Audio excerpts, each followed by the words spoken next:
why in the heck am I sitting there eating gummy bears after Mm. I just healed my body, saved my life for my kids? It's no explanation except that this addiction to sugar ruled my life. Hey guys, thank you so much for watching our videos. If you'd like to support us some more, you can explore our homemade natural skincare products at purelytallow.com.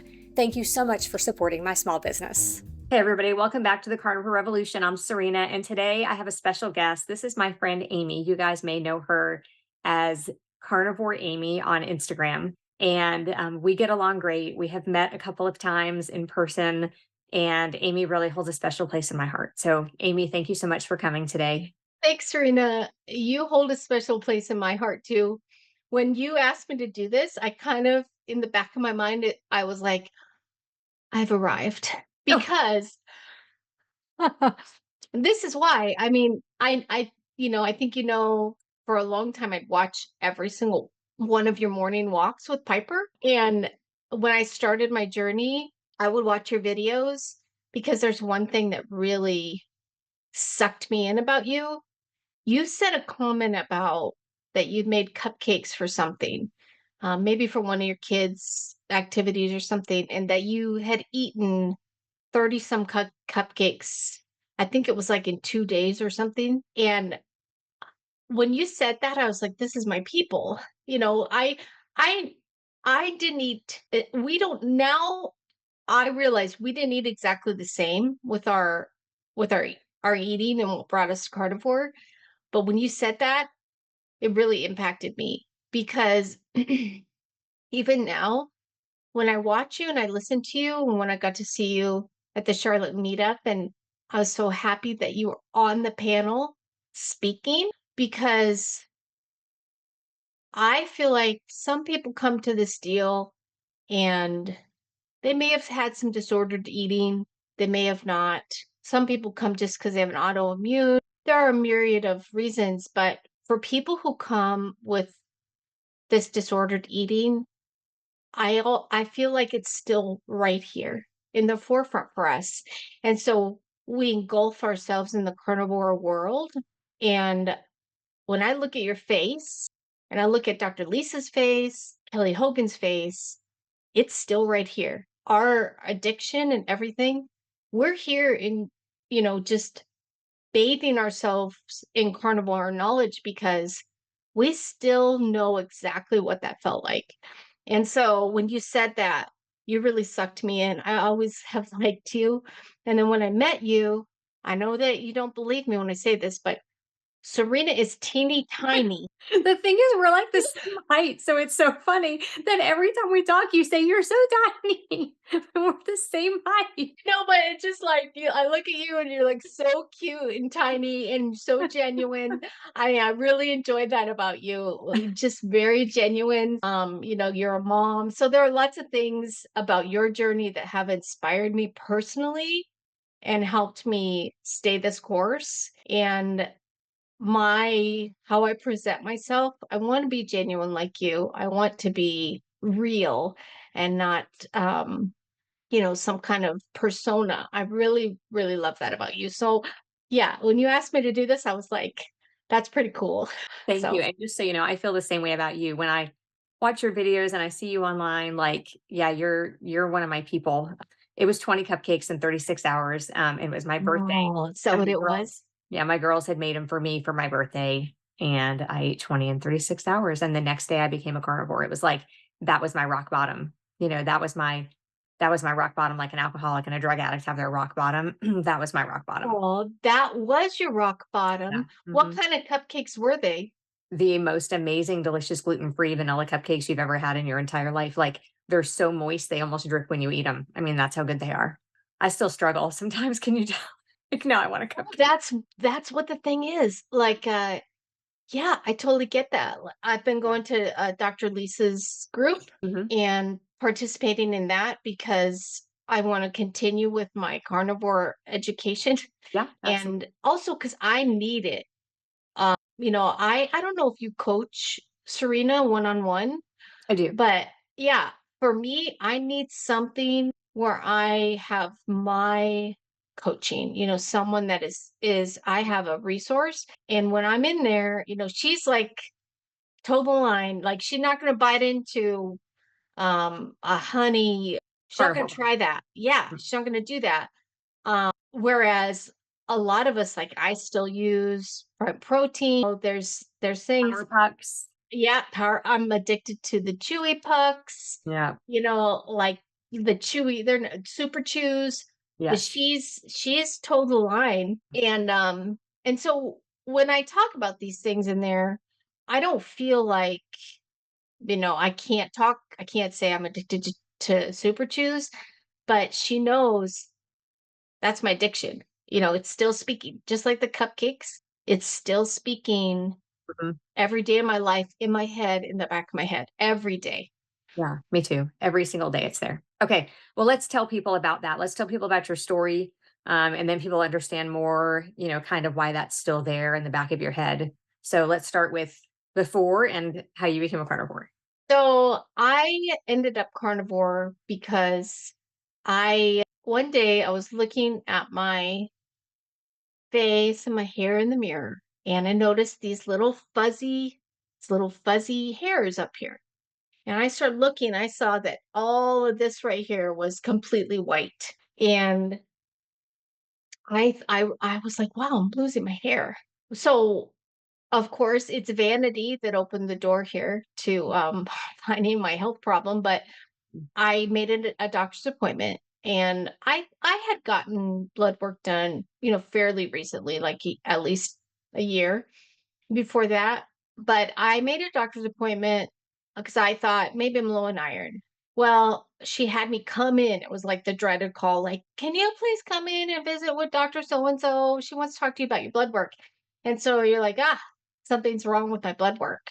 Or else they just say, you're fine. And so I go in and I'm sitting there and she says, Amy, you have the blood work of a 90-year-old woman. What's going on?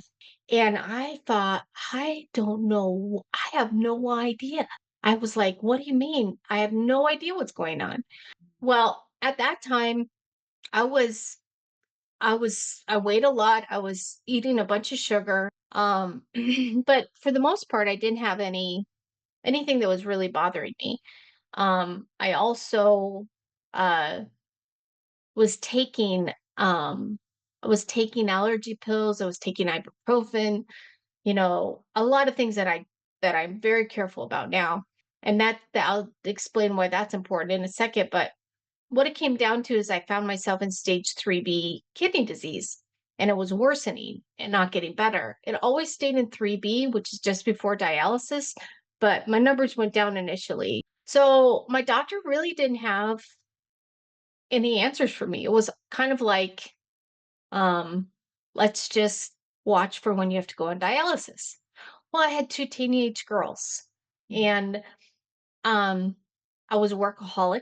I sat at my desk. I ate as much sugar as I could get in my body to keep me going. I worked 55 hours a week or more, and that was my life.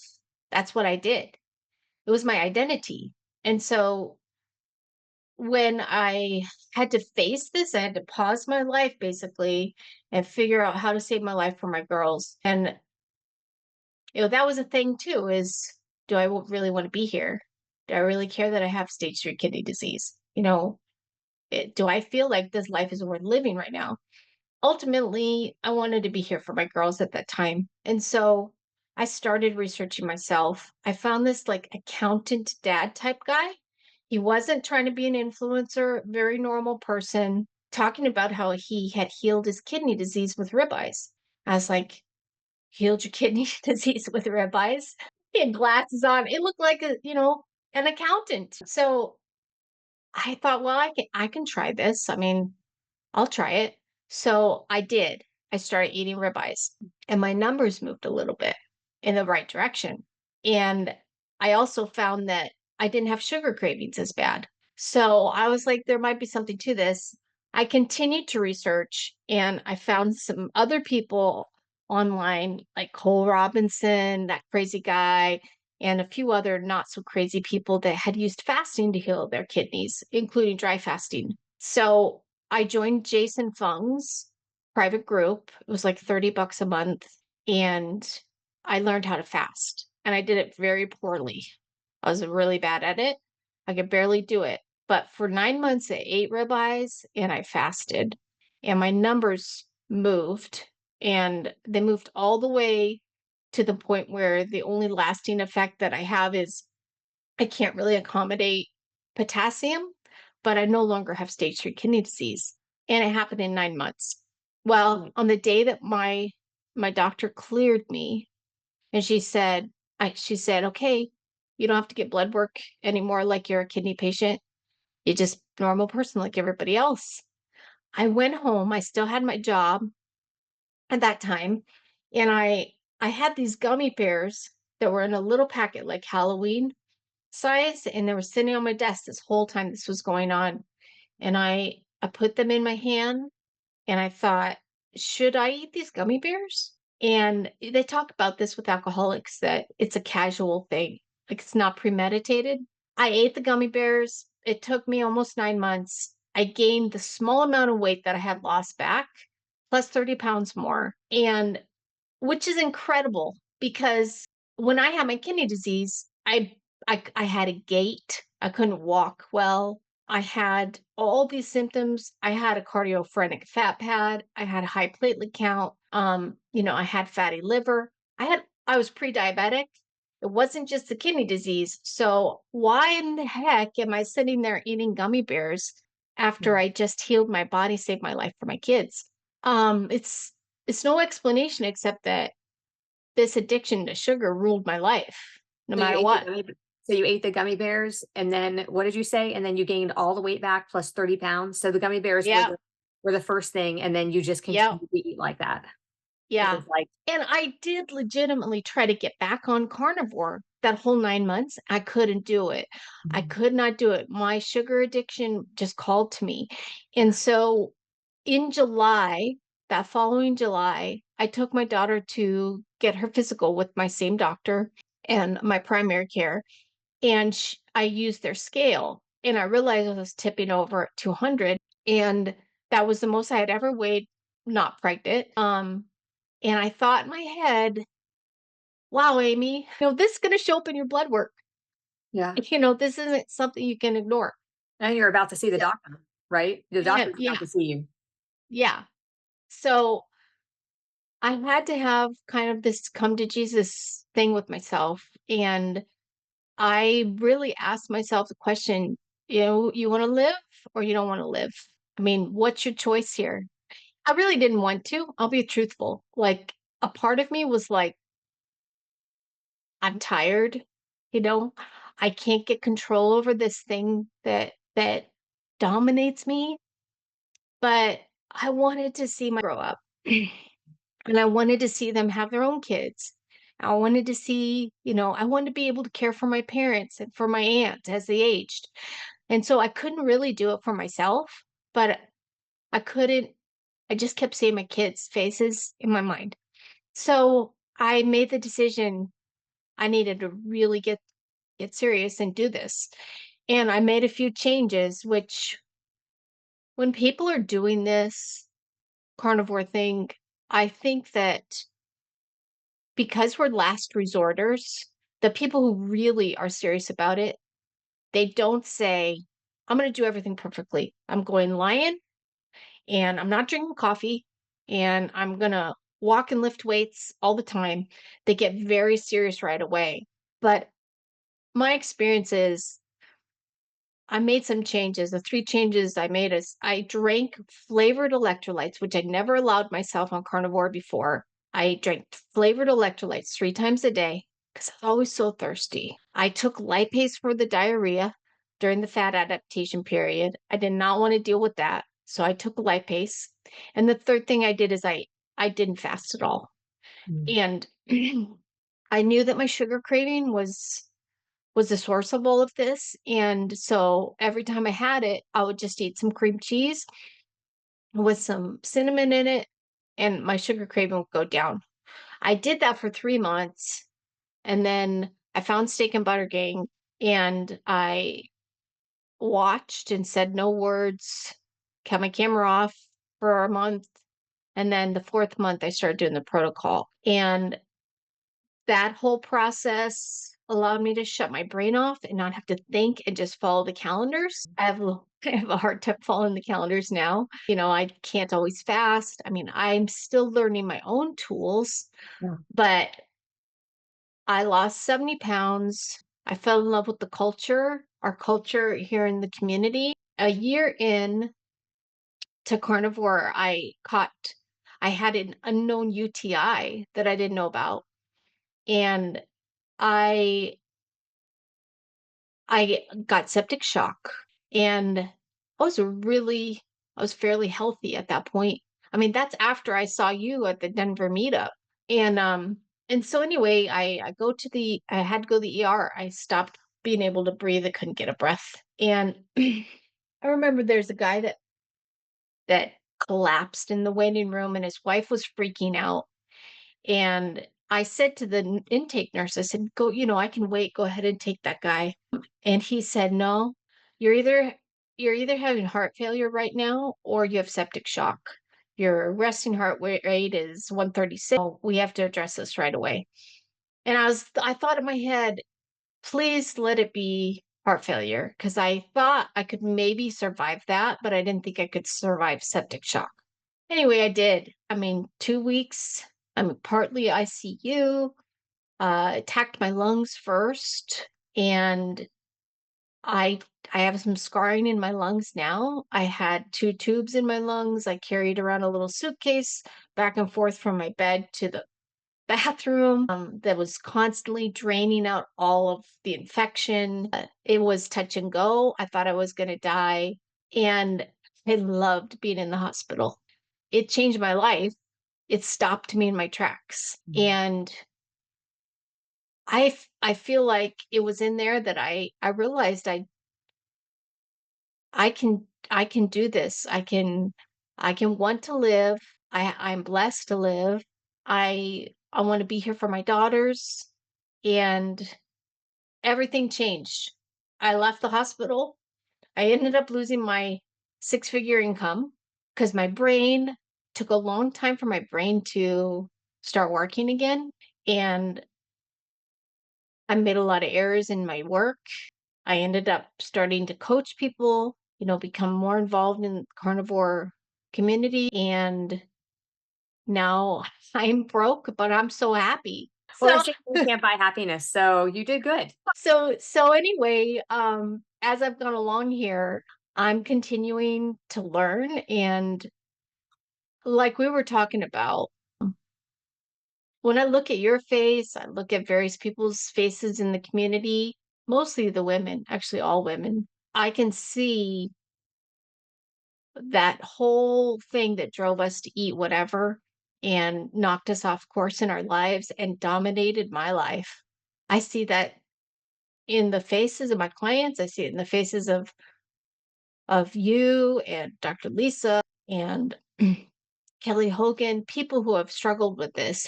And I'm always trying to find in somebody that I'm coaching, what's going to give them that glimmer of hope. Because it's so tenuous. It's such a fine line. Like I always say, I'm one Twizzler away from going all the way back. And so for me, being able to be here and be surrounded by this lifestyle is saving my life every day. That's how Yeah, I feel. that's amazing. And I think that the part about deciding to live is huge. People There are people who would rather die than give up their donuts or their big, sweet, sugary Dunkin' Donuts drink, in the morning. There are people who would rather die than give up those foods. That's how addictive they are. And Yeah. that's super sad because it's so hard to convince people to just try it because all they Yeah. can see is going the rest of their life without ever having a donut again. Yeah. Yeah. And it's what I have learned is I don't really have any willpower. Like that's not what I've used. Yeah. And I don't have any discipline. That's not me. That's not how I ended up not eating sugar anymore. I have to eat the meat and fat because it has what it just keeping full and Right. allowing that to be my my gateway into not having constant cravings. And I tell people, I'm like, don't use discipline, use the food, eat the food. Like I think about you a lot, Serena, more than you know, because I know that, you know, there's a whole discussion around um the whole priming conversation for us as carnivores because I have recently had this epiphany about it. When I started, I kind of was like, priming works for everybody. Mhm. I don't care who you are. If you have an eating disorder, you need to do this where you just overfill your cup. You overnourish yourself to put yourself in a healing state to make your body feel safe. But recently, I've started thinking about that a lot. And when I talk to people, like I'm in this thing for Steak and Butter Gang where I host this kind of um member interaction meeting almost every day, 4 days a week. And they talk to each other. I just facilitate and they share their experience and they help each other. And I've discovered there's a different thing here. I'm not what I would call a binge volume eater. I ate my sugar like an intravenous drip. So I ate a little bit all day. All the whole day I'd eat a little bit. And by the end of the day, I could make my way through an entire bag of miniature Milky Ways, some cake, some Twizzlers. You start with chocolate, you finish it up with chewy. And so, and so I could make my way, but it took me all day just to eat it.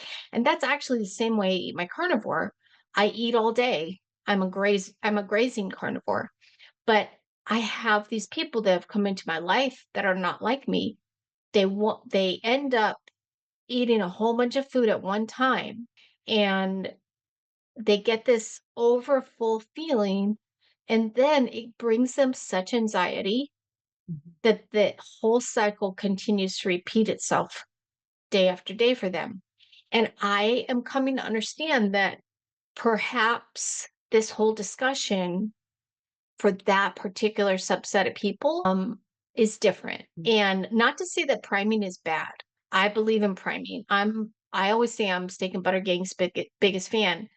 But for this subset of person, it's different. It's as if you have to allow them to not feel like they're binge eating carnivore. And that's what they do. They binge eat carnivore. Like one of my favorite people, he will eat salted tallow and dip his pork rinds in it and binge eat that. And then, of course, it gets this huge stomach distress. So they, like I do, they eat carnivore the way they ate in their disordered eating. And so I think there's a different answer here for that type of person. And I'm really passionate about that. Like that's what I spend all my time studying now because I really feel like there's some different options there for that type of eater. Yeah, and the reason it makes you think of me is because I don't necessarily agree with priming. Priming was really hard. Yes. It reminded Yes. me of binge eating. So it brought back all these being that full, brought back all of these, like you said, like these anxiety filled feelings of I eat too much, I eat Yes. too much, I eat too much. And so like the only answer for me really in those times is counting my calories so that I know what a reasonable amount of food is because I either undereat or I overeat. And so for me, typically I have to spot check my calories just because otherwise I'm either eating too much and I'm feeling guilty about it, or I'm not eating enough and I'm slowing down my metabolism and I'm not feeling good. But Yeah. prime for me just brought back, I mean, like I could prime in a way of counting my calories and making sure that I'm, pushing my limit of how much food I can eat, but I can't just like eat whatever I want and eat as much as I want Yeah. till I'm like really, really full. That just doesn't work And for me. I think that's fascinating. And I think it's very valid. I've seen it. I mean, I see it happen to these people. And yes, I say that to you because I heard you say that. And I use you as an example often because when I'm talking to people, I'll say, I show your picture, I'll share my screen. I say, Serena has said that this brought back the feeling of binging for her. It didn't work for her. So I don't know the answers about all of it, but I definitely think like what you just said, how you have accommodated what you should eat in a day, there's some answers there. Like you found the magic bullet for you. And as we both know, you know, we could go all the way back at any time. And so it's important, I think, to serve this subset of people. And I don't think that we do it. I don't think we do it. I mean, even if you look back, I love carnivore lore. I love like zeroing in on health. Yeah, sure. Dr. Baker came up with the carnivore diet. He coined the term, but Mhm. it's zeroing in on health. Charles Washington, Dr. Lisa Kelly Hogan, my favorite, Amber O'Hearn. Mhm. Um, they he was the father of carnivore as far as I'm concerned, the zero carb diet. And they touted no fasting, Yeah. don't fast. And they still tout that. And so, I mean, truly they fast because they say eat when you're hungry, don't eat when you're not hungry, but they don't call it fasting. Right. But there's a thing there. It's a mental thing where they are able to really get to the crux of how we heal our bodies and how we heal our food addiction because they say just eat the meat and fat and Mhm. don't worry about anything else. And, there's no like, they're not eating prime protein or super chews like I am. I mean, they told the line. And so that whole history and how people have approached things, it's just very interesting to me. Some people can do this, some people can go and play on the edges and other people cannot. And so I love that whole thing. I love the diversity of it. I always think this in my head. I mean, no no fault to Dr. Chafee, Dr. Baker, Dr. Kiltz. I'm not saying that they don't have anything to offer the community, but the real meat and potatoes, the real meat and potatoes is the women. It's the women who have been there, who have had the haunting addiction every day of their lives, Mhm. the up and down weight, Mhm. the feeling of no self-control. I don't care what they say. Dr. Baker I went to his group for a whole year. He's never been a fat guy, okay? He's never been a fat guy. He doesn't know what I'm living, what I go through. It's different. It's the women that know. The women know, and it's the women I think that bring comfort to each other in this space. And so it excites me that you deviated in that way and said your truth. Mhm. Because when I first heard you say it, I was like, I don't know what Serena's talking about. Yeah. I don't know what she's talking And that was before you knew how tiny I was even. about. But I was like, I don't know. I don't know if Serena knows what she's talking about. And since then, I it has enlivened me. Like it fuels me now to try and help people like that because carnivore priming doesn't work for them, Mhm. and I mean, I think it has worked for some people who were binge volume eaters, Mhm. but and I think it works for most people who go into carnivore. I truly do. I think that most of us undereat as carnivores and they prime and they find health. And then they go through the rest of our protocol and they find weight loss. But not for this particular group of people. I think we fail them. And Well, I think there's a I lot. When I first started, there was hardly anybody ever talking about undereating. Like, when I started talking about undereating, people thought I was nuts. I mean, Kelly and I had talked about it a little bit, but other than that, I hadn't heard anybody else talking about undereating and the problems that it can bring. And people will say, "Well, you can't gain weight from undereating." But the truth is you can, because Mhm. you eat 800 calories a day for 5 days a week, and the other 2 days a week you eat 1,800, which is where you should be eating anyway. At that point, those are extra calories because your metabolism has slowed down. People will say, "Well, I can't lose weight at 1,500, so I lowered it to 1,400. I can't lose weight at 1,200, so I lowered it to 1,000. I can't lose weight at 1,000. I must need to eat less than that." And then you're down to 800 calories a day. That's your new, that's your new max. Basically, you're not losing and you're not really gaining at that point. If you're maintaining at 800 or 1,000 calories a day, you have to look at it like that's either maintenance mode or I'm under eating. And most Yeah. people are under eating. Almost everybody is under eating. A Yeah. toddler is under eating at 800 calories a day.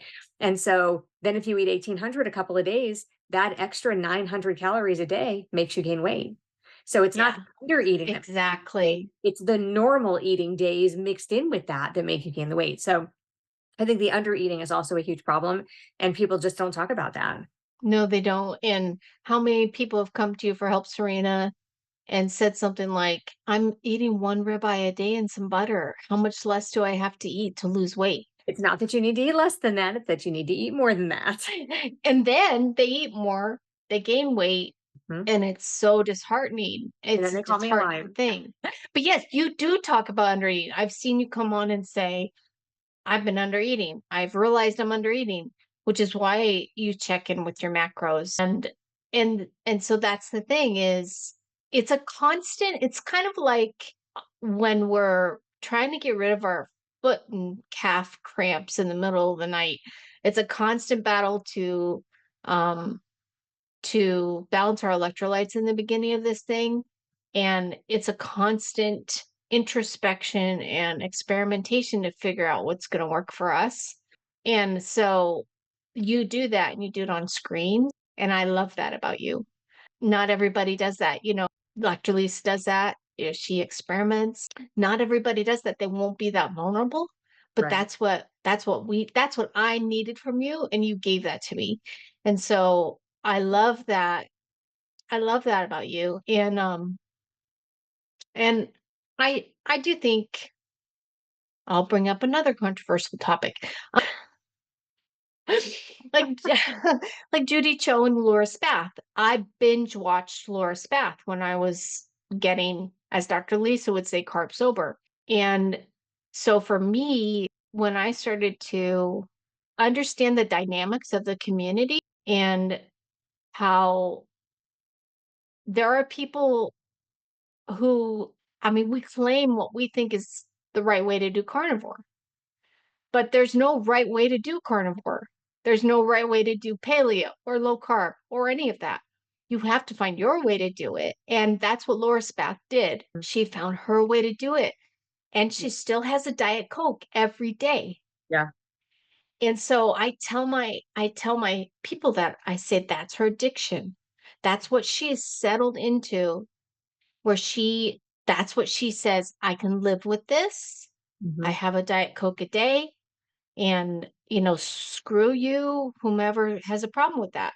And Right. I like that. And so, I went to the sugar addiction panel at Hack Your Health, and no fault to people who this works for, but I don't want to hear somebody tell me that when I have a sugar craving, go take a walk or brush my teeth. Yeah. That doesn't work for me. That's I'd hard. be brushing my teeth 24/7 if that's a thing. It doesn't work for me. And so fasting, not everybody can fast, Mhm. but I do think at the end of the day, if you put the meat and fat into your mouth, your craving will go away for that time. Yeah, so that's what I But was gonna ask you is what do you do about those cravings then? Like for me in the beginning, it was bacon. And still, still when I have cravings, it's probably bacon would be my go-to. So what do you do in those situations? What kind of meat and fat help you move past that? so for me, it's always cream cheese and heavy cream. Okay. Which a lot of people, I don't have a problem inflammation wise or weight gain wise with dairy. I'm lucky in that way. But when I went through that time where I finally put some days together and lost some lost the 70 pounds, I ate about a block and a half of cream cheese a day, because every time I had a craving, which was right after I ate, and in between meals, I ate the cream cheese and I could physically feel my craving go down. So I go with that. I gave up coffee recently against my will. No, I'm Mhm. just kidding. Been there, done just that. for just for a month. I'm only committed to a month and then I can always add it back. But So I at that same so 4 weeks before I gave up the coffee, but no, 5 weeks before I gave up the coffee, I tripled my fat intake. I'm 50, I'm gonna turn 52 in days, and I still have my cycle right now. I wanna try to keep having, optimized hormones without using hormones, although I'm not against using hormones, but I wanna try and preserve having my cycle for as long as possible. And then I have tech neck. I'm on my, doing the answering this and doing this on the computer all the time, on the phone all the time. So I tripled my fat intake and then I gave up coffee and my tech neck's going away. The fat, I've had zero cravings. Like I used to like partake in Hannah's paleo chips or paleo cookies. I'd Mhm. just have a couple. They didn't really light me up. They're not my top tier food, like an Easter candy is my top tier food. But I had no desire to have any of that when I tripled my fat. And then I started to stink like a teenager, my armpits, my hair, everywhere, my legs, everywhere is just growing like crazy. My nails are growing like crazy. I have acne. My previously flat chest grew 2 cup sizes in 5 weeks. From the extra There's fat? yes, and they're sore all the time. My cycle is alive and well, and so I think that there's something there where, it's definitely done something to my hormones, absolutely done something to my hormones, and so I'm gonna stick with the triple fat, but when I gave up the coffee too, I noticed an acceleration of healing. So yes, I'm having tallow pudding. I take the South Chicago packing tallow, I put a couple spoonfuls in a bowl, I put a scoop of prime protein, or I put cinnamon and vanilla powder, ground up vanilla beans, and I put it in the fridge for a little bit and then I eat it like a pudding. I also like to make the bark, so I'll put either the prime protein scoop or the cinnamon and vanilla. I spread it on some parchment paper. I put it in the freezer. I eat it like a bark. And I never ate tallow. Honestly, tallow tastes like plastic to me. And when I put this stuff in it, it just tastes like flavored plastic, but I love it. It tastes like it's disgusting. And so, But but I I would love it. love to. Have you tried whipping the tallow and adding the protein powder to it? That's what I do. It tastes like No. frosting. See, when I do it, like I'll try whipping it. So you just put it in your mixer. Yep, I put it in the mixer and I whip it and add like a scoop of the protein powder depending on how much tallow is in there. And then you could even put it in a piping bag and make some pretty designs on some parchment paper and put it in the freezer. It's like frozen frosting. I love that. So good. I used to love you watch you make your meat bricks. You're Oh, like, did you call them meat no, bricks? meat bars. It's from Kate. Meat, Yeah, from y- Kate. yeah. And I know you know your tallow because I love that tallow spray. I love that. Well, it's emu lavender. I love it. I do too. It's one of my favorite things. Yeah, it's awesome. If you're not using Serena's products, her tallow products, her skin line, you should definitely do it. And so I do that. I've been putting heavy cream with hot water and a little bit of cinnamon and then a couple tablespoons of butter.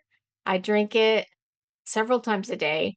I haven't ventured into eating beef trimmings or suet frozen out of the freezer.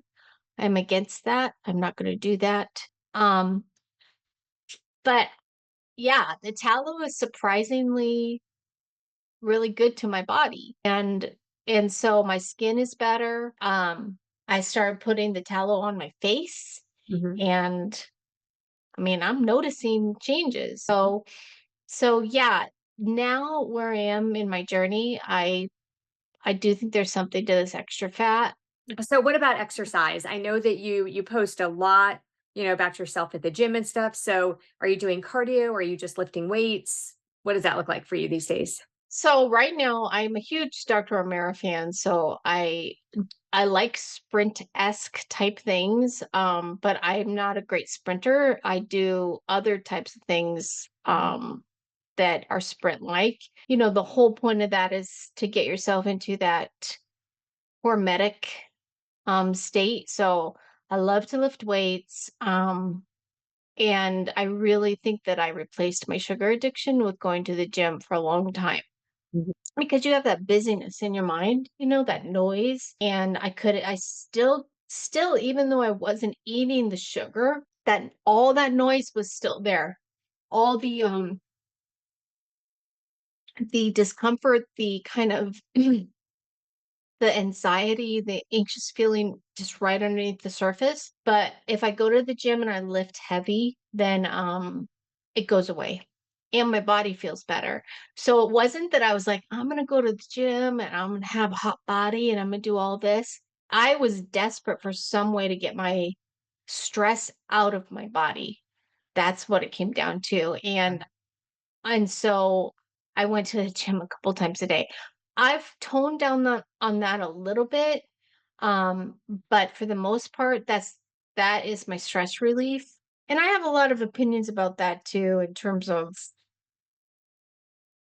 we as women and putting ourselves in an environment where we normally wouldn't even cross the threshold, that it's a rite of passage, that it's something that we deserve and we should claim to go to these spaces, these places where we refuse to go before in our fat little bodies. No, not when we look super hot. Go in there and claim your space and do your thing. Nobody cares. Gym people are actually really friendly people. Just go in there and do your thing and try something. Mhm. And you'll find out that it really is okay to do this. So yeah, I'm getting my NASM certification. I would like to, train people, especially my emphasis is in perimenopause, menopause women. So important for us as we age to keep building musculature, which you can absolutely do. I don't care what they say. Postmenopause, you can still do it. And that all ties into eating enough, Yes. not under eating. Mhm. You're still building muscle. Even if you're not working out, you're still building muscle. If you were under eating and now you're eating a bunch of protein, you're building muscle right then. So I love that. And I'm no superstar at it. I just really love it. And it's helped me. It's an expression, a way I can express myself. I never thought that I would do that. So I'm gonna keep doing it. That's amazing. Amy, tell people where they can find you. So on my Instagram, which is just Carnivore Amy, that's where I try and make something interesting, post something interesting. I don't always succeed, but that's You. where you can find me right now. And also on Steak and Butter Gang, I coach for them, and it's a wonderful group of coaches and people. The membership and the camaraderie among us as we struggle through, can't beat it in there. And that's about it. Awesome. Amy, thank you so much for hanging out with me and talking to me today. This was such a great conversation. Thanks for having me, Serena. I really appreciate you and your example. Oh, thank you. I feel the same for you. You set such an amazing example for me and for other people. So I'm glad we could share your story, and I'm sure that some people are going to resonate with it and it's going to help some people. I hope so. Okay. All right. Thank you so much for watching. I'll see you next time.